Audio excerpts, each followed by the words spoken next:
السلام علیکم ورحمۃ اللہ وبرکاتہ۔ الحمد للہ رب العالمین والعاقبۃ للمتقین والصلاة والسلام علی سید الانبیاء والمرسلین، اما بعد فاعوذ باللہ السمیع العلیم من الشیطان الرجیم من ہمزہ ونفخہ ونفثہ۔ تمام قسم کی تعریفات اللہ وحدہ لا شریک مالک ارض و سما خالق کائنات کے لیے ہیں، اور بے شمار درود و سلام ہو پیغمبر بحر و بر شافی روز جزا حضرت محمد مصطفیٰ صلی اللہ علیہ وآلہ وسلم کی ذات پر، جن کے ذریعے اللہ نے اہل کائنات کی ہدایت اور رہنمائی کا بندوبست فرمایا۔ سورۃ البقرہ کی تکمیل کے بعد آج سورہ آل عمران کے حوالے سے چند باتیں آپ دوستوں کے سامنے گوش گزار کروں گا۔ اللہ رب العالمین سے دعا کریں کہ اللہ رب العالمین سننے اور سنانے کے بعد عمل کرنے کی توفیق عطا فرمائے۔ سورۃ البقرہ اور سورہ آل عمران کو ایک جوڑا بھی کہا جاتا ہے، اور جوڑا کس مناسبت سے کہا جاتا ہے کہ اس میں کئی ایک مشابہت ہیں، یعنی ایک جیسی چیزیں کافی ہیں، اس لیے ان کو قرآن کریم کا جوڑا کہا جاتا ہے۔ اور وہ ایک جیسی چیزیں کون سی ہیں؟ سب سے پہلی تو یہ کہ اس سورت کی ابتدا بھی الف لام میم سے ہوتی ہے، اور سورہ آل عمران کی ابتدا بھی الف لام میم سے ہوتی ہے۔ اور سورہ بقرہ میں بھی اللہ رب العالمین ذکر کرتے ہیں پہلے ذالک الکتاب لا ریب فی قرآن کریم کا، اور اس کی بھی ابتدائی آیات میں قرآن کریم کا ذکر ہے، لیکن ساتھ ساتھ تورات اور انجیل کا بھی ذکر ہے۔ سورۃ البقرہ کی جو آخری دو آیات ہیں، کل اس کی فضیلت کے بارے میں آپ نے مجھ سے سنا، اور سورہ آل عمران کی بھی جو آخری کی آیات ہیں، آخری رکوع ہے، اس کی بھی بڑی فضیلت، مقام اور مرتبہ ہے۔ اس لیے ان ایک جیسی چیزوں کی وجہ سے ان سورہ بقرہ کو اور سورہ آل عمران کو قرآن کریم کا جوڑا کہا جاتا ہے۔ اللہ رب العالمین اس میں بہت ساری چیزیں غزوہ احد کے حوالے سے بھی، یہود و نصارہ کے حوالے سے بھی، اور دیگر لوگوں کے حوالے سے بھی ذکر فرما رہا ہے۔ میں چند چیدہ باتیں آپ دوستوں کے سامنے گوش گزار کروں گا۔ وہ یہ کہ سب سے پہلے تو اللہ رب العالمین اس میں ذکر فرماتا ہے محمد الرسول اللہ صلی اللہ علیہ وآلہ وسلم کی اتباع کا، تابع داری کا، اور ذکر ہوتا ہے قل ان کنتم تحبون اللہ فاتبعونی یحببکم اللہ ویغفر لکم ذنوبکم۔ اے نبی صلی اللہ علیہ وآلہ وسلم، ان سے کہہ دیجئے کہ اگر تم یہ چاہتے ہو کہ اللہ رب العالمین تم سے محبت کرے، اللہ رب العالمین کہ تم محبوب بندے بن جاؤ، تو اس کا ایک طریقہ ہے، اور وہ طریقہ یہ ہے کہ فاتبعونی، میرے رسول کی اتباع کرو۔ ہر معاملے میں نبی رحمت صلی اللہ علیہ وآلہ وسلم کی اتباع کرو گے، ان کا حکم مانو گے، ان کی تابع داری کرو گے، تو اللہ رب العالمین تمہیں اپنا محبوب بنا لے گا اور اپنا پسندیدہ بندہ بنا لے گا۔ اور نہ صرف تم کو اپنا محبوب بنائے گا، نہ صرف تم کو اپنا پسندیدہ بندہ بنائے گا، بلکہ اس کے ساتھ ساتھ تمہارے ساتھ کیا ہوگا کہ اللہ رب العالمین ویغفر لکم ذنوبکم، تمہارے گناہوں کو بھی بخش دے گا۔ اللہ کے نبی علیہ الصلوۃ والسلام کی اتباع سبب بنتی ہے کہ وہ آپ کے گناہوں کو بخشوا دیں۔ نبی رحمت صلی اللہ علیہ وسلم کے راستے پہ چلنا آپ کے لیے ایسا ہے کہ اللہ رب العالمین آپ کے گناہوں کو اس عمل کی وجہ سے معاف فرما رہے ہیں۔ واللہ غفور الرحیم، اور وہ تو بخشنے والا اور رحم کرنے والا ہے۔ آگے اللہ فرماتا قل، اے محمد صلی اللہ علیہ وسلم ان سے کہہ دیجئے اطیعوا اللہ والرسول، اتباع کرو اللہ کی اور اس کے رسول کی، پیروی کرو اللہ کی اور اس کے رسول کی، تابع داری کرو اللہ کی اور اس کے رسول کی۔ فَإِن تَوَلَّوْا، اور روگردانی نہیں کرنا ان کی اتباع سے، ان کی پیروی سے پھرنا نہیں۔ ایسا نہ کہ تمہارے سامنے اللہ کا قرآن بیان کیا جائے، تمہارے سامنے اللہ کے نبی کی حدیث بیان کی جائے، اور تم ان احکامات سے پھر جاؤ۔ اگر تم نے ایسا کیا فَإِن تَوَلَّوْا، اگر تم پھر گئے، تو اللہ رب العالمین فرماتا ہے فَإِنَّ اللَّهَ لَا يُحِبُّ الْكَافِرِينَ، اللہ رب العالمین کافروں کو اپنا دوست نہیں رکھتا ہے، اللہ کافروں سے محبت نہیں کرتا ہے۔ یعنی نبی رحمت صلی اللہ علیہ وسلم کی نافرمانی، اس کے اللہ رب العالمین کی نافرمانی، اس کے قرآن کی نافرمانی، اگر تم ان نافرمانی کرتے رہو گے تو اللہ رب العالمین تمہیں واضح اعلان کر رہا ہے کہ پھر وہ کافروں کو اپنا دوست نہیں رکھتا ہے۔ پھر ایک مقام پہ اللہ رب العالمین فرماتا ہے ان اللہ اصطفیٰ آدم و نوح و آل ابراہیم و آل عمران علی العالمین۔ اللہ رب العالمین نے انبیاء کا ذکر کیا، آل عمران کا ذکر کیا، عمران کے خاندان کا ذکر کیا، اور ذکر کرتے ہوئے اللہ نے فرمایا کہ یہ اونچے خاندان ہیں، یہ اونچے خاندان ہیں، ان کا مقام اور مرتبہ اعلیٰ ہے۔ نوح علیہ السلام کا تعلق سیدنا آدم علیہ السلام سے، ابراہیم علیہ السلام کا تعلق نوح علیہ السلام سے، اور آل عمران کا تعلق سیدنا ابراہیم علیہ السلام سے۔ اللہ فرماتا ہے ذریۃ بعضھا من بعض، یہ لوگ آپس میں ایک دوسرے کی نسل ہیں، ایک دوسرے کی نسل ہیں، ایک دوسرے سے ان کا تعلق ہے۔ اور اللہ رب العالمین پھر آل عمران کا خاندان بڑا اونچا خاندان تھا، اللہ کے ہاں اس کا بڑا مقام تھا، رتبہ تھا۔ اور عمران کی جو بیوی تھیں اور سیدہ مریم علیہ السلام کی جو والدہ تھیں، وہ انتہائی نیک خاتون تھیں، وہ انتہائی پارسا خاتون تھیں۔ اور ان کے نیک ہونے کی دلیل یہ ہے کہ اللہ فرماتا اذ قالت امرأۃ عمران ربی انی نذرت لک ما فی بطنی، کہ جب وہ حمل سے ہوئیں، حمل ٹھہرا جب کس کے؟ عمران کی بیوی کے، تو انہوں نے ایک نظر مانی، اور وہ نظر کیا مانی کہ لک ما فی بطنی، کہ جو کچھ میرے پیٹ میں ہے۔ ذہن میں تو یہی تھا کہ اولاد ہوگی تو نرینہ ہوگی، ذہن میں یہی تھا کہ اولاد ہے تو لڑکا، اور اگر اللہ رب العالمین نے مجھے لڑکا عطا فرما دیا تو محررن، میں اس کو آزاد کر دوں گی۔ آزاد کس لیے کر دوں گی؟ اللہ رب العالمین کی عبادت کے لیے، دین کے کاموں کے لیے، اور جو انبیاء علیہ السلام کا مشن ہے اس کے لیے میں اس کو آزاد کر دوں گی۔ فتقبل منی، اے اللہ تو میری اس نظر کو اپنی بارگاہ میں قبول فرما لے۔ کتنی پیاری نظر ہے، کتنا اچھا ایک ذہن میں آئیڈیا ہے کہ اللہ رب العالمین جو مجھے جو اولاد دے گا میں اس کو اللہ رب العالمین کے لیے وقف کر دوں گی، میں اس کو اللہ کی راہ میں دے دوں گی۔ فتقبل منی، اور یا اللہ تو یہ مجھ سے قبول فرما لے میری اس نظر کو۔ اللہ اکبر، انک انت السمیع العلیم، بے شک تو سننے والا اور جاننے والا ہے۔ فلما وضعتها، لیکن جب اولاد ہوئی تو وہ اولاد کون ہے؟ وہ اولاد لڑکا نہیں بلکہ لڑکی ہو گئی۔ اولاد اللہ کے حکم کے مطابق وہ لڑکا نہیں لڑکی ہو گئی۔ اب چاہیے تو یہ تھا، ظاہر ہے ان کا ذہن تو یہی تھا کہ لڑکا ہوگا تو میں اللہ رب العالمین کی راہ میں وقف کر دوں گی، لیکن اب تو لڑکی ہو گئی۔ قالت ربی انی وضعتها انثى، اپنے اللہ سے کہنے لگی اللہ میں نے تو سوچا تھا لڑکا ہوگا لیکن یہ تو لڑکی ہو گئی ہے، اب کیا کریں؟ واللہ اعلم بما وضعت، اللہ فرماتا ہے کہ ہم خوب جانتے ہیں کہ یہ لڑکی ہے، ہمیں بتانے کی ضرورت نہیں ہے، ہم خوب جانتے ہیں، دینے والے ہم ہیں، دینے والے ہم ہیں، ہمیں پتہ ہے یہ لڑکی ہے۔ وَلَيْسَ الذَّكَرُ كَالْأُنثَىٰ، اب اس کے دو معنی ہیں، ایک تو مریم علیہ السلام کی والدہ یعنی آل عمران کی بیوی کہنے لگیں کہ میں تو چاہتی تھی کہ لڑکا ہو جائے لیکن اب یہ ہو گئی لڑکی، تو لہٰذا جو لڑکی ہوتی ہے اس کے اندر وہ طاقت نہیں ہوتی جو لڑکے میں ہوتی ہے، وہ ہمت اور جرت نہیں ہوتی کہ جو لڑکوں میں ہوتی ہے۔ اور اس کا ایک معنی یہ بھی ہے کہ اللہ رب العالمین فرماتا ہے ہم نے تم کو ایسی لڑکی عطا فرمائی ہے جو کئی ایک لڑکوں سے بڑھ کر ہے، ہم نے تمہیں، کیونکہ تمہاری نیت بڑی صاف تھی نا، تمہاری سوچ بڑی اچھی تھی، تمہاری فکر بڑی اعلیٰ تھی کہ میں اللہ کے لیے وقف کر دوں گی، اللہ کے دین کے لیے وقف کر دوں گی، تو یہ لڑکی جو ہم نے تمہیں دی ہے یہ کئی ایک لڑکوں سے بہتر ہے۔ اللہ اکبر۔ وَإِنِّي سَمَّيْتُهَا مریم، اور عمران کی بیوی نے اس کا نام رکھا کیا جی؟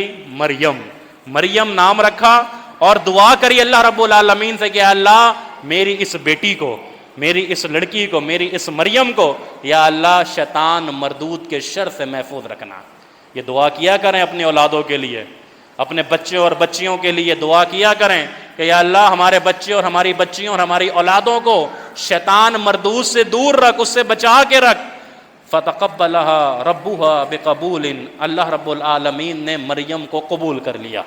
مریم کو جو ان کی نیت تھی نا کہ ہم نے اللہ کی راہ میں دینا ہے، اللہ رب العالمین نے قبول کر لیا، اور فرمایا کہ نبتن حسنا، ہم نے بہترین انداز سے قبول کیا، اور اس کی تربیت اور اس کی پرورش کی ذمہ داری کس نے لے لی؟ ہم نے لے لی۔ وَكَفَّلَهَا زَكَرِيَّا، اور ہم نے اس کی کفالت کے لیے، اس کی تربیت کے لیے سیدنا زکریا علیہ السلام کو اس کا کفیل بنا دیا۔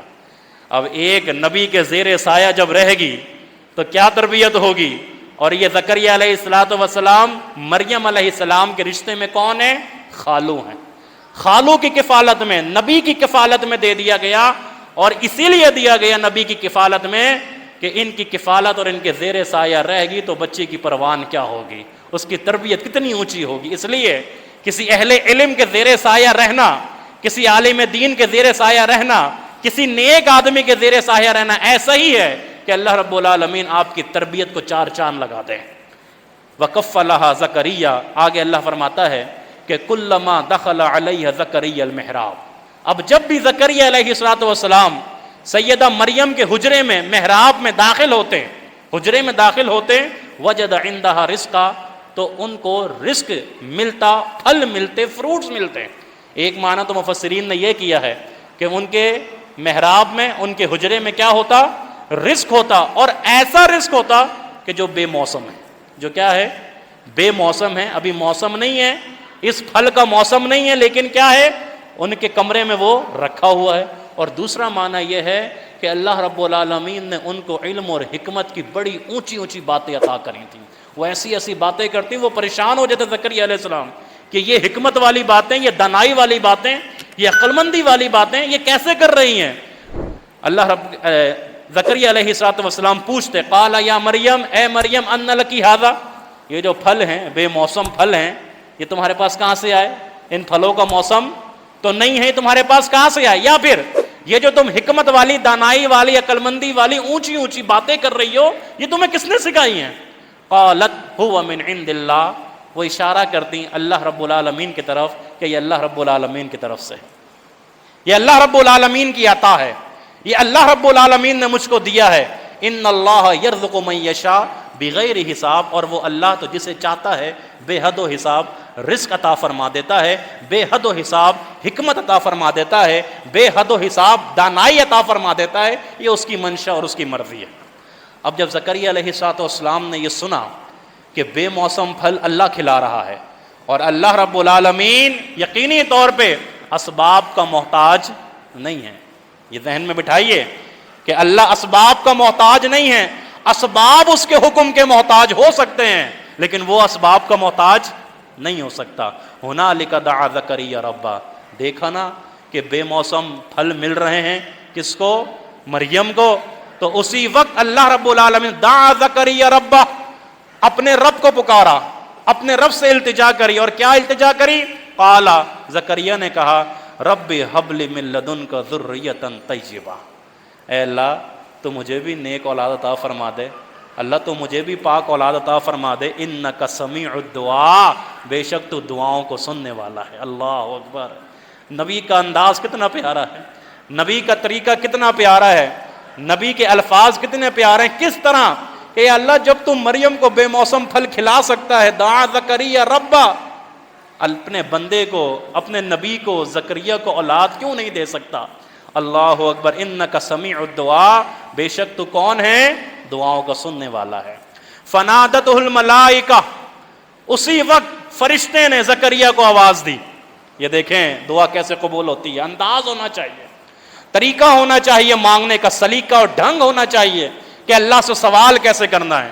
اسی وقت اللہ رب العالمین نے دعا قبول کری. فنادتہ الملائکہ، اور فرشتے نے ان کو آواز دی.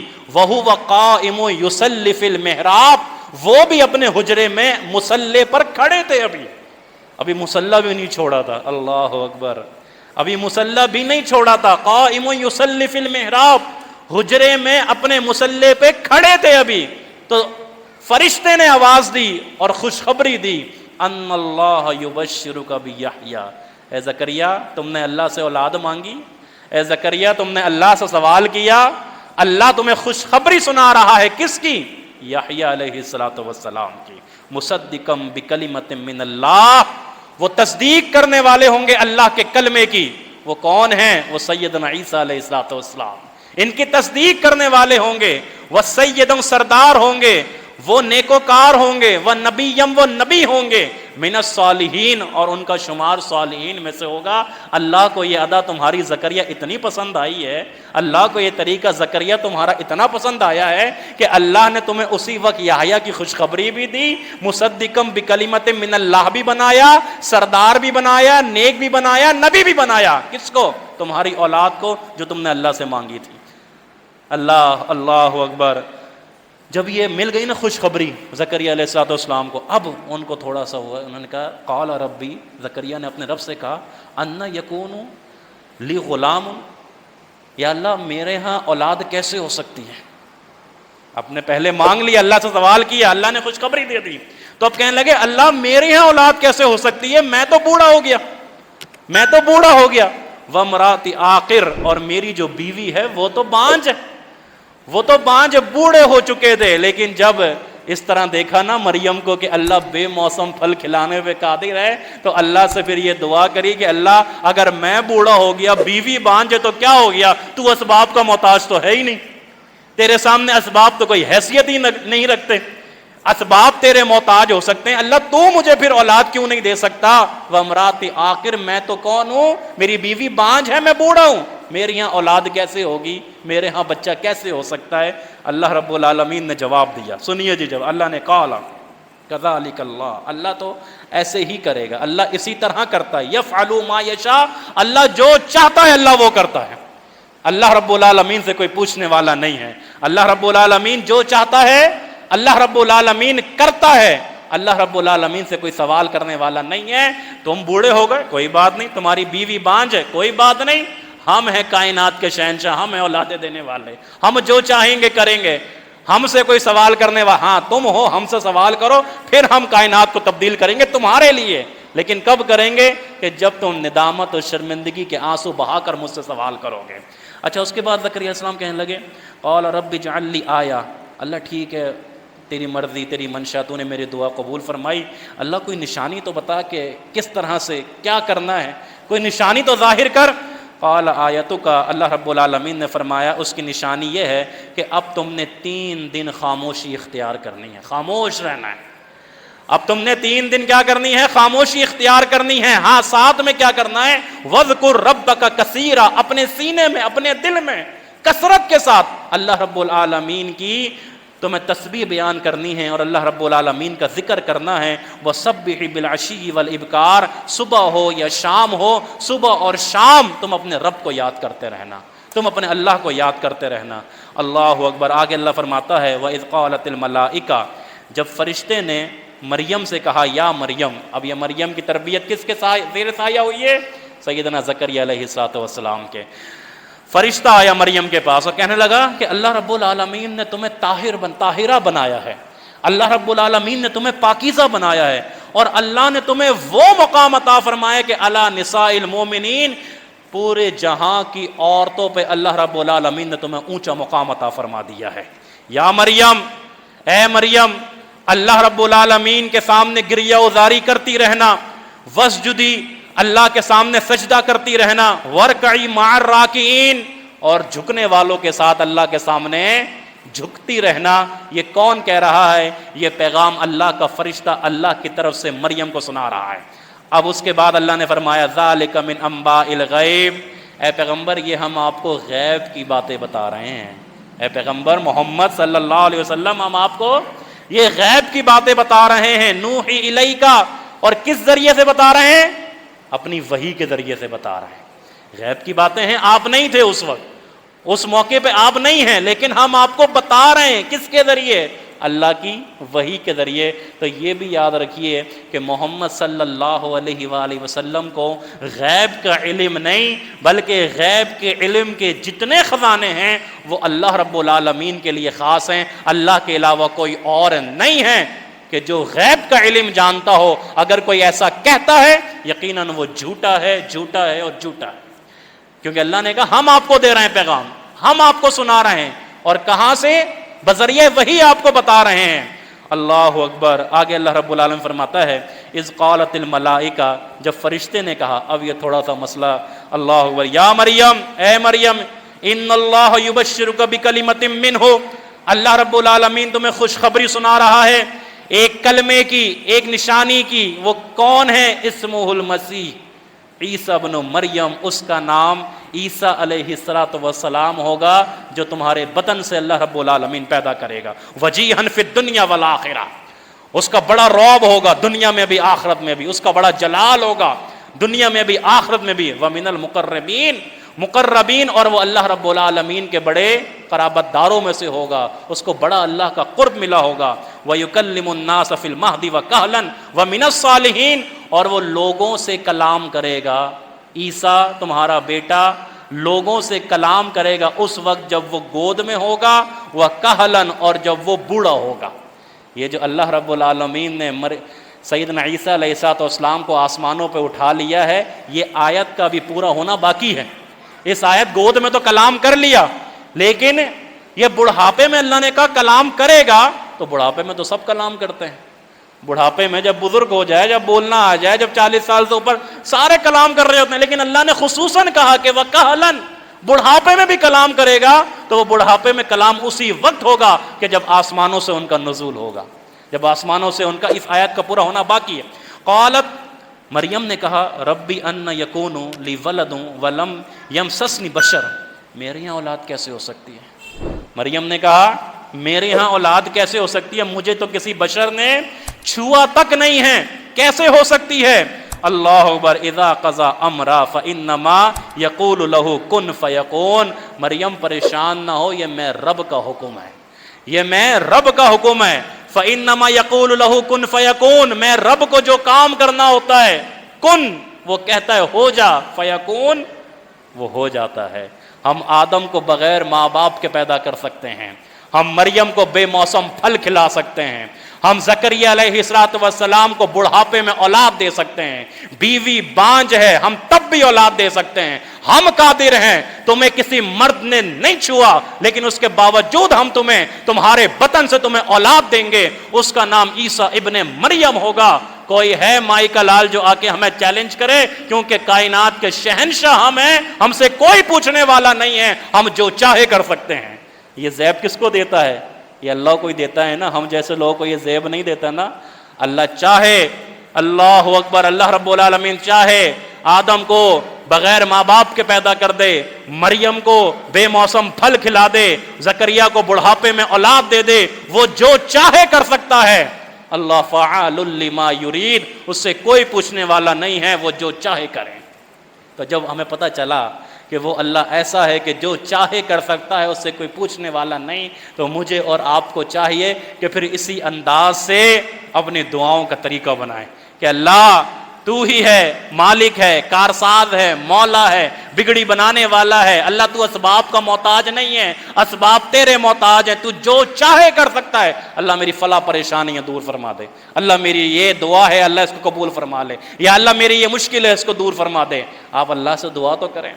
اللہ اکبر. آخری بات، یہ آل عمران کا پھر ایک آخری رکوع ہے جس کے بارے میں میں نے بتایا کہ بڑے ہی اس کے بارے میں حدیث میں بھی آیا، صحیح ابن حبان کی بھی حدیث ہے. اللہ کے نبی نے سیدنا بلال سے فرمایا تھا کہ جس نے اس آل عمران کے آخری ایک رکوع پہ غور تدبر نہیں کیا، سمجھ لو کہ وہ ہلاک ہو گیا، وہ برباد ہو گیا. وقت زیادہ ہو گیا ہے، لہذا میں نہیں چاہتا کہ پورا ترجمہ آپ کو سنا دوں. ہو سکتا ہے میں کل اس کا ترجمہ آپ کے سامنے پیش کر دوں، لیکن اس میں جو ایک آیت ہے وہ لازمی آپ کے سامنے پیش کرنا چاہوں گا. وہ یہ ہے کہ اللہ اکبر، اللہ کے بندے، نیکوکار، اللہ سے لو لگانے والے، اللہ رب العالمین نے فرمایا وہ میرا ذکر کرتے ہیں.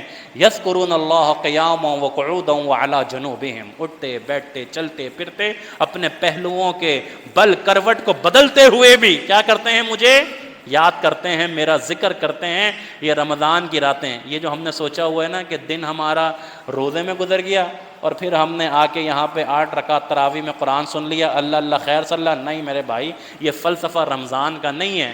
فلسفہ رمضان کا یہ ہے کہ دن میں تو تم نے بھوکا اور پیاسا رہنا ہے اللہ کی رضا کے لیے، قیام اللیل بھی کرنا ہے، رات کو جاگنا بھی ہے، تراویح بھی پڑھنی ہے، لیکن جاگتے رہو اللہ رب العالمین کے لیے اور قرآن کریم کے ساتھ اپنے تعلق کو راتوں میں، اندھیرے میں، رات کی تاریکی میں اپنے اس تعلق کو اس قرآن کے ساتھ گہرا بنا لو. اللہ کے ذکر کے ساتھ رات کی تاریکی میں اپنے تعلق کو گہرا بنا لو. یہی وہ لوگ ہیں کہ جو اللہ رب العالمین کے حقیقی بندے ہیں، یہی وہ لوگ ہیں کہ جو اللہ رب العالمین کے قریب ہیں، کہ جو رات کی تاریکیوں میں بھی اپنے رب کا ذکر کرتے ہیں اور اپنے رب کے قرآن کی تلاوت کرتے ہیں۔ غنیمت جانیے کہ اللہ نے مجھے یہ راتیں عطا فرمائی ہیں، تھوڑا سا ٹھیک ہے آرام کر لینا چاہیے، ضروری بھی ہے، لیکن میرے بھائی اٹھیے، آخری پہر اٹھیے، آخری پہر میں اٹھ کے، آخری وقت میں اٹھ کے اس قرآن کو کھولیے۔ جو لطف آئے گا نا آپ کو، جو آپ کو مزہ آئے گا تلاوت کا، عبادت کا، وہ کسی اور لمحے نہیں آ سکتا جو اس لمحے آپ کو آئے گا۔ اللہ رب العالمین سے دعا ہے یا اللہ ہمارا یہاں بیٹھنا اپنی بارگاہ میں قبول فرمائے، یا اللہ ہم سب کا خاتمہ ایمان پہ فرمائے۔ والسلام علیکم ورحمۃ اللہ وبرکاتہ۔